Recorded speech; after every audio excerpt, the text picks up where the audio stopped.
Eu resolvi gravar esse vídeo porque há muito tempo Deus tem falado no meu coração que eu deveria gravar um vídeo sobre isso. E hoje eu vou estar falando sobre a salvação pela graça e também a justificação pela fé. Porque eu sei que quando a gente é novo na fé, às vezes a gente quer entender, a gente não entende muito bem como que funciona. E eu espero conseguir explicar de uma forma bem clara aqui nesse vídeo e trazer uma nova perspectiva para você que está assistindo e tentar te fazer entender mais sobre o sacrifício de Jesus e como isso reflete na nossa salvação e na nossa fé. Bom, mas eu vou começar com algumas perguntas que eu acho que é bom começar esclarecendo no início, para que seja mais fácil a compreensão ao longo do vídeo, que há alguns termos, digamos assim, que às vezes a gente não entende assim de início, que é ser salvo pela fé. O que é ser salvo pela fé? No contexto espiritual, né, ser salvo é você ser liberto da escravidão do pecado. Porque enquanto nós vivemos fora de Cristo, quando estamos vivendo no mundo, a gente vive preso às nossas próprias vontades. Então a gente vive preso ao pecado, nós somos escravos do pecado e das nossas próprias vontades. Porque pode não parecer na nossa visão, quando a gente não tá em Deus, a gente não percebe. E na nossa visão aquilo que a gente faz não tem nada demais, não tem nenhuma influência e a gente acha que isso é uma liberdade. Mas na verdade não é, porque a gente é liberto em Cristo quando nós somos salvos por Ele. Quando nós nos encontramos com Cristo, a gente é salvo, somos libertos das nossas próprias vontades e somos libertos do pecado. Quando estamos em Jesus, não seguimos mais as vontades, nossas próprias vontades, que era o que nos prendia ao pecado, mas nos tornamos livres nele, porque agora a gente não vive mais para o pecado, a gente vive em Jesus e vive para seguir Ele. Então, ser salvo é isso. A gente pode parecer, às vezes, para algumas pessoas, que você vai ficar preso a uma religião, que você não vai poder fazer mais nada, mas quando você está realmente em Cristo, você percebe que aquilo que Ele nos pede para fazer são coisas que são para o nosso bem, sabe? Tipo, eu recentemente vi um vídeo explicando sobre isso, falando todos os tipos de pecado e o que eles trazem de consequência para nós. Ou seja, meio que Deus, Ele nos livra de coisas ruins que nós mesmos podemos fazer para a gente, entendeu? Porque há muitas coisas que trazem consequências e são coisas que nós fazemos, nós mesmos trazemos consequências para nós. Então, quando somos salvos por Cristo, é Ele nos salvando das nossas próprias vontades, de viver de forma que não seja boa nem para a gente, nem para as pessoas, e muito menos diante de Deus, né? Então eu espero que tenha conseguido esclarecer isso, mas isso que significa ser salvo, que nós somos libertos, em Cristo encontramos a liberdade de verdade, e ser salvo pela fé. O que é ter fé, né? Fé é você acreditar em algo mesmo que você não possa sentir. E a fé no Senhor significa acreditar que Deus, o Criador, existe e que Ele nos vê. Fé também é acreditar que algo muito difícil de acontecer pode acontecer e ter esperanças no meio do caos. Eu acho muito bonito isso de você ter fé, porque ter fé é você acreditar em algo que você não pode ver, que você não pode sentir, mas você sabe que existe e você sabe que é possível. Então, meio que é isso, né? Isso significa ter fé, e ter fé em Deus é acreditar que Ele existe e que Ele zela por nós, que o que Ele quer é que estejamos próximos dele. E nós temos também a justificação pela fé, que quando você é salvo por Cristo, primeiro você é encontrado por Ele, e depois que nós encontramos com Ele e reconhecemos todo o amor dele por nós, a gente quer de alguma forma retribuir. Então a gente começa a seguir os seus mandamentos, seguir todas as coisas que Deus nos deixou na Bíblia, né? E ser justificado pela fé significa que a gente não pode fazer nada para ser salvo, porque isso é algo dado de graça por Jesus Cristo para nós. Por exemplo, não é assim que você precisa fazer isso, fazer aquilo para que você ganhe o direito de entrar no céu. Na verdade, o que você precisa é se manter firme na fé e ter o seu coração em Cristo. O que é mais importante é que tenhamos fé de verdade nele, que acreditemos nele e que queiramos viver nele.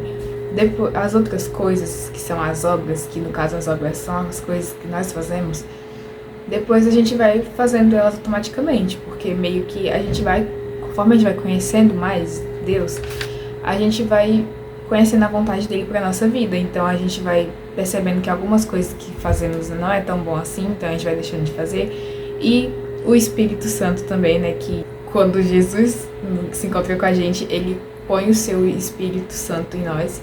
E o Espírito Santo é aquele que nos mostra o que realmente devemos fazer e que não devemos fazer. Quando a gente faz algo que não agrada a Deus, o Espírito Santo fala com a gente e causa aquele incômodo, sabe? Tipo, nossa, eu não deveria ter feito isso, não deveria ter falado isso. E, enfim, é assim que a gente vai tendo discernimento pra saber o que realmente a gente deve fazer, como a gente deve viver. E a gente vai mudando alguns hábitos feios, alguns hábitos ruins que não agradam a Deus. E, enfim, meio que é uma consequência de ser salvo, entendeu? Não é que eu não preciso fazer nada. Tipo, eu fui salva e pronto, agora eu vou continuar vivendo do mesmo jeito. Não, não é isso que eu tô dizendo. As obras, elas vêm depois. Depois que Cristo já fez algo por nós, a gente quer retribuir isso que ele fez. Então, a gente começa a seguir as coisas que ele nos mandou fazer. E não ao contrário, a gente não faz as coisas primeiro para depois receber algo de Cristo.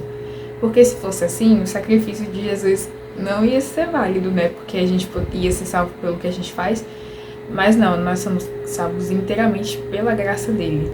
E a promessa da graça também veio muito antes das leis, que, para quem não sabe, as leis de Deus foram deixadas no Antigo Testamento por Moisés, depois que o povo saiu do Egito, lá em Êxodo.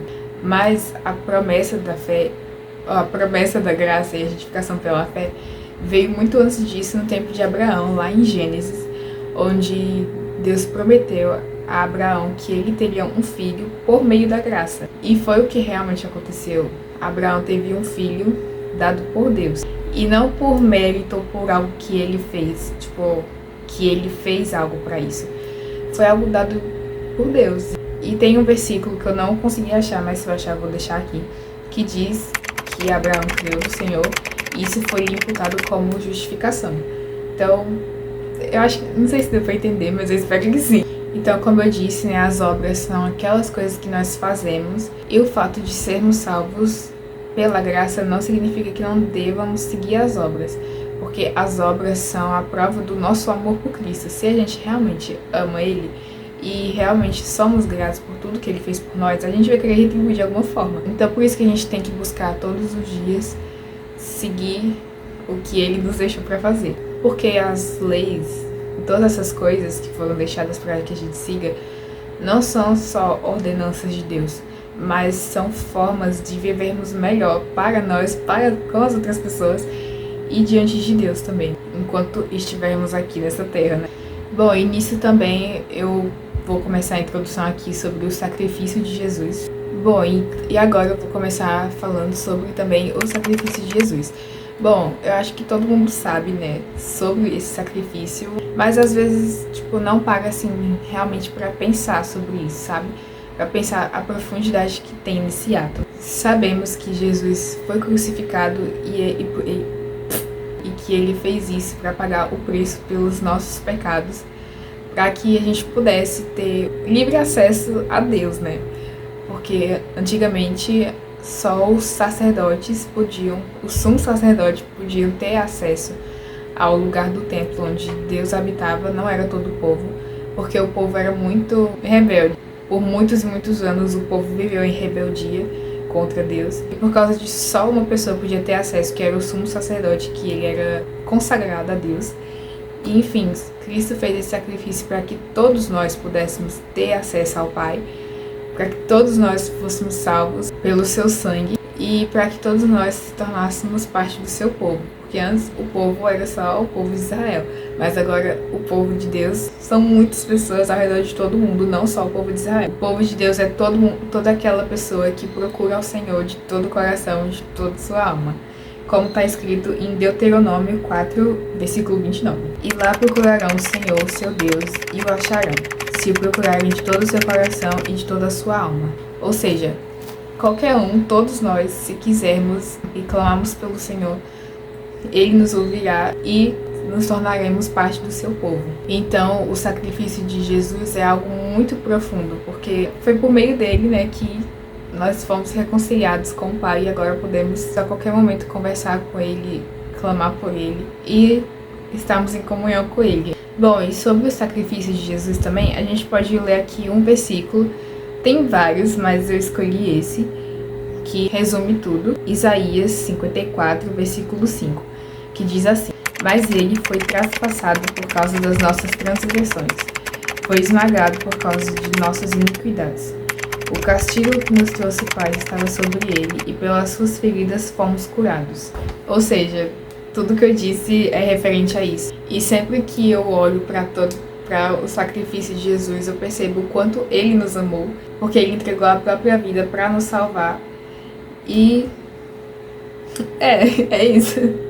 É até difícil de explicar. Então, por meio do sacrifício de Cristo, ele nos convida a querer estar em comunhão com o Pai e querer procurar Ele, porque todos nós precisamos de Deus, né? Às vezes, em algumas fases da nossa vida, a gente pode achar que não, a gente pode achar que a gente pode dar conta de tudo sozinho. Mas como diz aqui em Salmos 55, 22, entregue suas preocupações ao Senhor e Ele o susterá.